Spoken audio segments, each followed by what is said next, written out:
What's happening? What's happening? What's happening, everybody? Back again, and I know this is funny. You spend a lot of money on equipment, and you want it to work. So, for those that the sound might have been a little off, well, actually, it was a lot off on the replay. Let me do this again to where you guys can actually hear me. And I am going to be calling up the Geek Squad real quick to come in and fix this. Because God knows this can't happen on a regular podcast. All right. Now, what we were talking about earlier, ladies and gentlemen, was how Starbucks took something as simple as a simple Sharpie and they turned that into a billion-dollar business. Not the Sharpie, but what the Sharpie does. Now, if you can see, kind of gather behind me, something as simple, ladies and gentlemen, as writing someone's name on a cup. Now, coffee is coffee to me. My palate is not refined enough to know what is gourmet and what is gas station. I just like coffee. Actually, if you can drink military coffee, you can drink anything in the world. Thank you for tuning in or coming in again. I had to fix the audio. The microphone was kind of dead. So I'm hoping either this is your first time, come on in because we're going to be dropping some good science. If it's not your first time and this is not a replay, we had to go back and fix the microphone. But this article is what I'm going to get you guys to see behind me is how Starbucks became a billion-dollar company. And they did that by writing down the customer's name on the coffee cup. They break the barrier of trust and give them a feeling of being a friend instead of a stranger. Now, this is how you make people feel more comfortable and come back to buy more from you. By the way, it's also the most successful marketing strategy as customers upload their cups and promote the company for free. That, ladies and gentlemen, is a powerful marketing strategy if I have ever heard one. Because the funny thing, and this is what the funny thing is, everyone who goes to Starbucks wants everyone to know that they go to Starbucks. Everybody does. And it's funny, especially when you just go, no matter what city you live in, or especially if there is a high traffic area where people walk and or take public transportation. Everybody wants to display their name on their Starbucks coffee cup.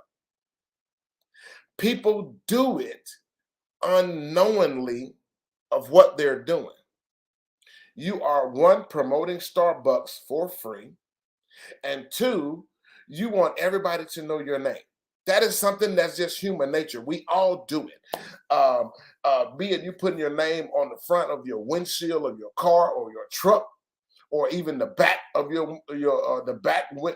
window of your car or truck, or you're personalizing your very own license plate.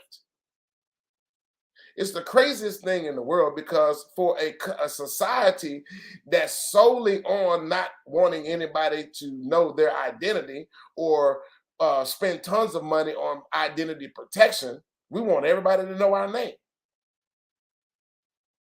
And this is the one thing Starbucks came out with the thing of, not reinventing the wheel.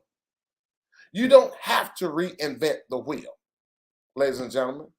All you do is have to sell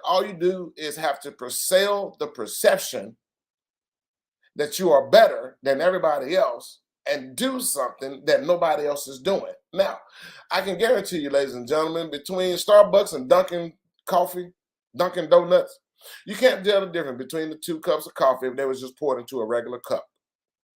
It's the same thing as when, 50 Cent was saying he didn't know the difference between Poland water that was $2 and then another regular bottled water that was 59 cents. If you poured them into a cup, you couldn't tell the difference. But through marketing and self-conditioning, we automatically tell ourselves because the coffee is $5 it's better coffee than the racetrack or the Wawa or the Shell or the Kangaroo. We automatically tell ourselves that. This is what marketing is all about. Now, to add to the fact that nobody else in the industry was writing anyone's name on their coffee cup, again, it set up the system of they really want to get my order right because they're writing my name on it. So they really want to get my order right. They really want to make me happy. They really want to appease me. And it absolutely had nothing to do with you. That's that's the funny part about this is people when you get that warm, fuzzy, tingly feeling inside, especially from somebody who's trying to sell you something, it makes you feel like this person actually cares about you. We're not friends. I mean, just don't disillusion yourself. Honestly, honestly. When people go to the Gucci store and you spending $5,000 to $10,000 in the Gucci store, and they come out with this little spritz seltzer water on a butler's tray, and they serving you a crumpet. You think that Gucci actually cares and trying to be your friend? No, you just spent 5 to 10 grand in their store, and they spent every bit of $5 on a seltzer water and a crumpet, and you think you are the queen and the king of England. Listen, ladies and gentlemen, and this is not as a bad thing. Every company does it. Even if you have a business yourself, there are three things that I've learned in marketing. Marketing, if you sell to these three key areas in marketing, you can sell to anybody. If you sell to the ego, if it solves a problem and it eases the pain, you can sell to anyone in the world. Thank you for tuning in. We have to do this. This is not a replay. I had to go back and fix the audio from the first live. But what we're talking about is how easy Starbucks took a Sharpie and just wrote someone's name on the cup. Just wrote somebody's name on the cup. And it makes that person now what it sets up is, and this is marketing, what that setup is, every time I go to Starbucks, they're going to write my name on it. And then when my order is ready, if you've ever been to Starbucks, I've never been in a Starbucks. I have never bought, I didn't see the benefit in spending $5 and $6 on a cup of coffee. But when your order is ready, they say, Tom, your espresso latte is ready. And then there's Tom is. He heard his name the first time, but he want everybody to hear his name. See, again, it's the psychology. We program ourselves and we don't even know why we do it. Tom, yes, here I am. Here I am. And he tried to play like he ain't heard his name. You heard your name, man. And now everybody in there is looking for Tom. Helen, oh, here I am. It's just like being in school. You know, you always got that little perky person, that little Helens and the Karens in school. Oh, they answer on the first time that the teacher called their name because they just super paying attention. It's all marketing, ladies and gentlemen. So now, subliminally, they turn their name around. So when they're walking down the street, going to their office building, or going to the gym, or wherever they are going, or if they are on the subway or the bus, or whatever the case may be, their name is turned around for everyone to see it, that they went to Starbucks and bought some $5 coffee. Free advertisement, ladies and gentlemen. You can't beat free. I personally know free. Me and Free are like this. Me and Free are on a first name basis. I love Free. You cannot beat free advertisement. And especially when you have a customer that's just spent $5 on a cup of regular coffee, but because their name is on it,